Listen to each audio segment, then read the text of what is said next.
जरा 1 मिनट के लिए अपने गेहूं के खेत को ध्यान से देखिए। क्या आपको अपनी फसल में वो गहरा हरापन और वो जोश दिखाई दे रहा है जो एक रिकॉर्ड तोड़ पैदावार के लिए जरूरी होता है? या फिर आपके पड़ोसी का खेत आपसे बेहतर दिख रहा है?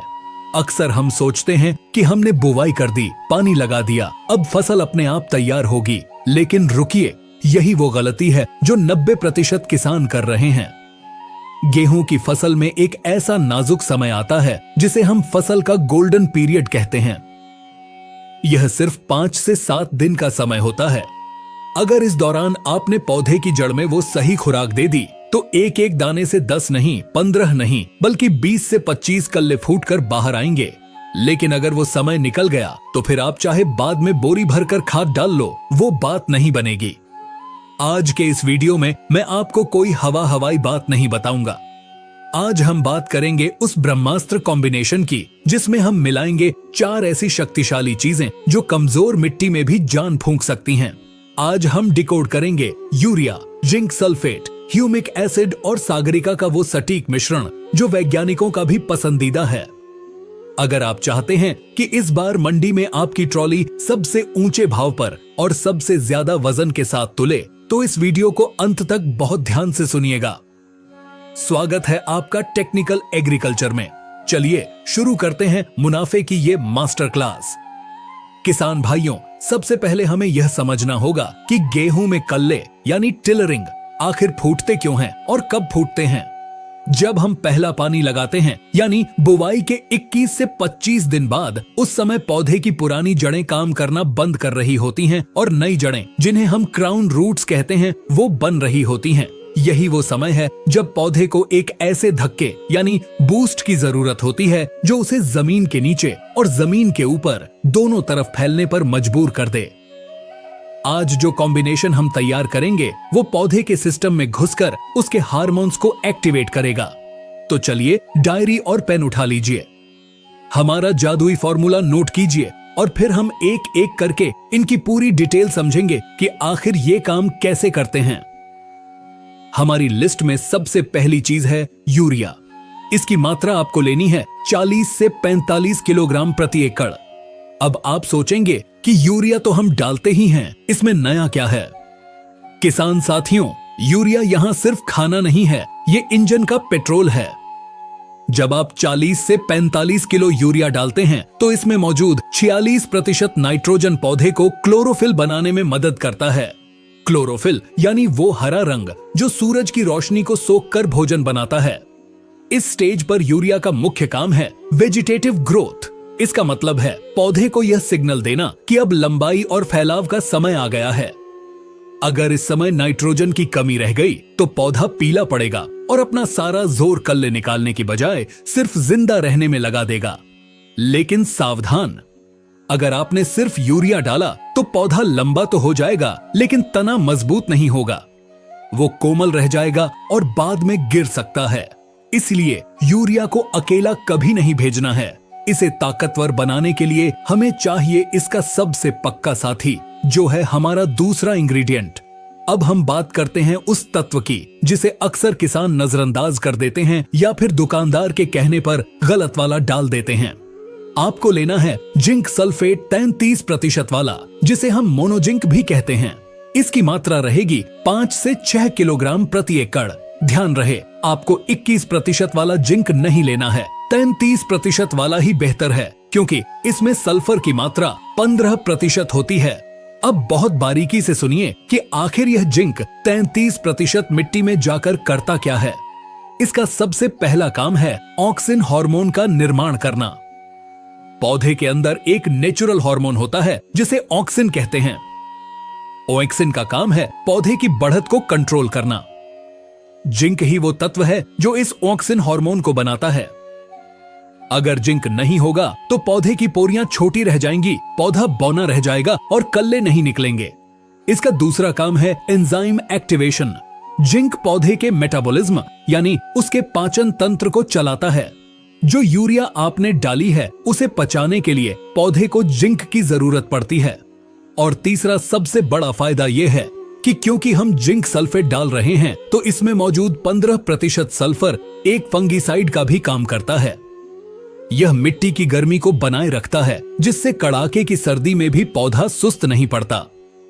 सल्फर पौधे में प्रोटीन बनाने में मदद करता है, जिससे दाने की चमक भविष्य में तय होती है। तो 5 से 6 किलो जिंक 33% डालने से आपने पौधे के ग्रोथ सिस्टम को पूरी तरह से ऑन कर दिया है। अब तक हमने बात की पौधे के ऊपरी हिस्से की, लेकिन किसान भाइयों, किसी भी मकान की मजबूती उसकी नींव में होती है। अगर जड़ें ही कमजोर रहीं तो ऊपर यूरिया और जिंक डालने का कोई फायदा नहीं मिलेगा। इसलिए हमारा तीसरा जादुई तत्व है ह्यूमिक एसिड। आपको लगभग 1 किलो 98% वाला ह्यूमिक एसिड या फिर जरूरत के अनुसार अच्छी क्वालिटी का लिक्विड ह्यूमिक एसिड लेना है। ह्यूमिक एसिड असल में कोई खाद नहीं है, बल्कि यह एक मिट्टी सुधारक है। इसे आप खाद की जान कह सकते हैं।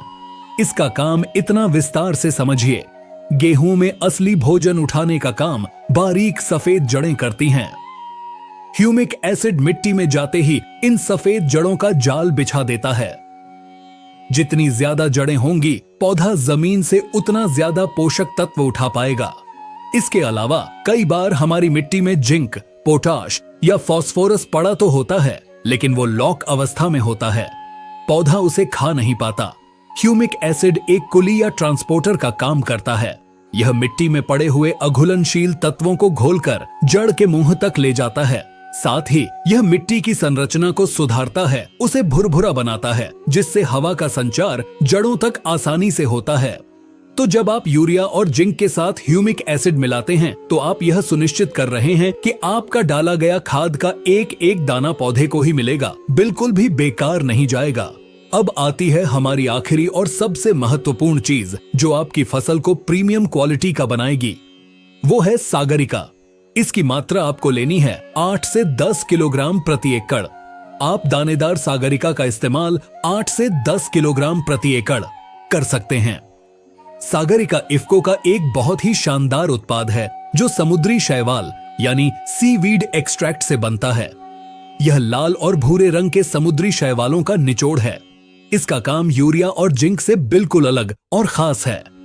सबसे पहले तो यह पौधे को तनाव से मुक्त करता है। सर्दियों में जब पाला पड़ता है, कभी धूप कम निकलती है या कभी पानी ज्यादा लग जाता है, तो सागरिका पौधे को इस तनाव से लड़ने की ताकत देती है। इसके अंदर 60 से ज्यादा प्राकृतिक तत्व होते हैं, जैसे कि साइटोकाइनिन, जिब्रेलिन्स और ऑक्सिन। इसमें जो साइटोकाइनिन होता है, यह कोशिका विभाजन को तेज करता है। यानी जहां से एक कल्ला निकलना था, वहां कोशिकाएं बंटकर 3 से 4 कल्ले बनाने लगती हैं। साथ ही सागरिका मिट्टी में पड़े सूक्ष्म जीवों को खाना देती है, जिससे मिट्टी जीवित हो उठती है। जब सागरिका का अर्क जड़ों के माध्यम से पौधे के तने में पहुंचता है, तो तना मोटा होता है और पत्तियां चौड़ी होती हैं। पत्तियां जितनी चौड़ी होंगी, प्रकाश संश्लेषण उतना ज्यादा होगा और भोजन उतना ही ज्यादा बनेगा। तो किसान साथियों, अब हमारे पास 4 अनमोल रत्न हैं। पहला, यूरिया 45 किलो जो इंजन है। दूसरा, जिंक 33% 5 से 6 किलो जो एक्सीलरेटर है। तीसरा, ह्यूमिक एसिड जो नींव है। और चौथा, सागरिका 8 से 10 किलो जो पावर बूस्टर है। अब बात करते हैं कि इन्हें प्रयोग कैसे करना है। इन चारों को एक साथ अच्छी तरह मिला लें। ध्यान रहे, मिलाने के बाद इसे ज्यादा देर तक बोरी में भरकर न रखें, क्योंकि यूरिया और ह्यूमिक एसिड हवा से नमी सोखते हैं तो खाद पानी छोड़ सकती है। मिश्रण तैयार करें और तुरंत खेत में समान रूप से बिखेर दें। सबसे बेस्ट रिजल्ट के लिए आप इसे पहले पानी से ठीक पहले खेत में डाल दें और फिर पीछे से पानी लगा दें।